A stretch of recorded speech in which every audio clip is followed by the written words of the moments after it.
Shalom Bapak Ibu Saudara yang dikasihi oleh Tuhan. Bagaimana kabarnya? Saya doakan selalu diberkati Tuhan. Hari ini kita akan kembali merenungkan kebenaran firman Tuhan. Mari kita berdoa. Bapa di sorga, di dalam nama Tuhan Yesus Kristus, kami mengucap syukur buat hari yang Tuhan berikan. Di bulan yang baru ini Tuhan, kami mohon penyertaan-Mu supaya kami kuat menghadapi kehidupan ini, tetap ada di dalam jalur firman-Mu. Dalam nama Tuhan Yesus Kristus, haleluya, amin. Firman Tuhan hari ini berjudul, Firman Tuhan adalah benih kehidupan.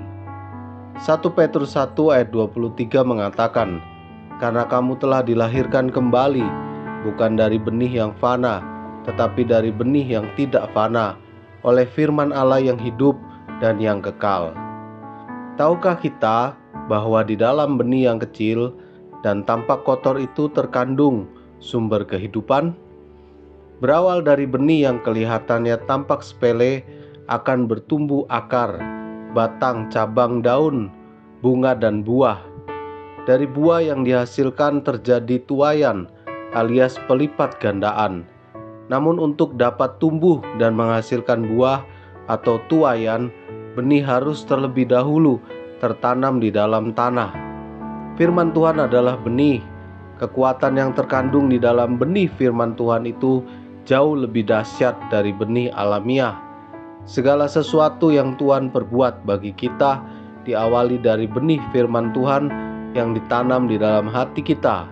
Pemazmur menulis, disampaikannya firman-Nya dan disembuhkannya mereka, diluputkannya mereka dari liang kubur. Mazmur 107 ayat 20. Dan ia berfirman, maka dibangkitkannya angin badai yang meninggikan gelombang-gelombangnya. Mazmur 107 ayat 25. Ada kuasa di balik benih firman Tuhan yang ditaburkan. Pertanyaannya, apakah tanah hati kita siap untuk menerima benih firman Tuhan tersebut? Banyak orang punya kerinduan yang besar untuk dipulihkan hidupnya, tapi mereka tidak memiliki respon hati yang benar terhadap firman Tuhan.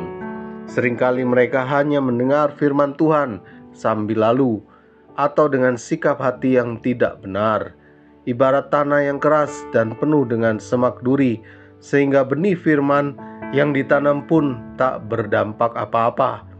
Penulis Amsal menasihatkan, hai anakku, perhatikanlah perkataanku, arahkanlah telingamu kepada ucapanku. Janganlah semuanya itu menjauh dari matamu, simpanlah itu di lubuk hatimu, karena itulah yang menjadi kehidupan bagi mereka yang mendapatkannya, dan kesembuhan bagi seluruh tubuh mereka. Amsal 4 ayat 20-22. Untuk mendapatkan firman Tuhan yang menjadi rema atau hidup, yang harus kita lakukan adalah memperhatikan, mengarahkan telinga dan mata yang tertuju kepada firman Tuhan.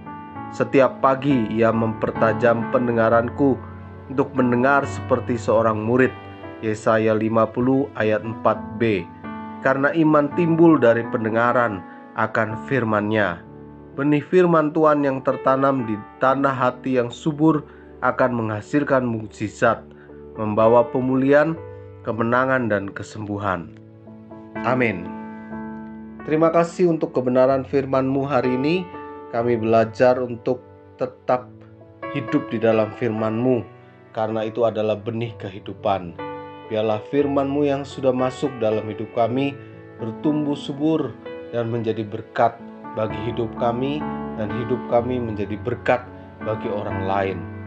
Kami menyerahkan para pendengar dimanapun mereka berada. Yang sakit Tuhan sembuhkan, yang lemah Tuhan kuatkan, dan berkat-Mu menyertai sepanjang bulan yang baru ini buat semua para pendengar. Di dalam nama Tuhan Yesus Kristus kami bersyukur, kami berdoa. Amin. Selamat melanjutkan aktivitas.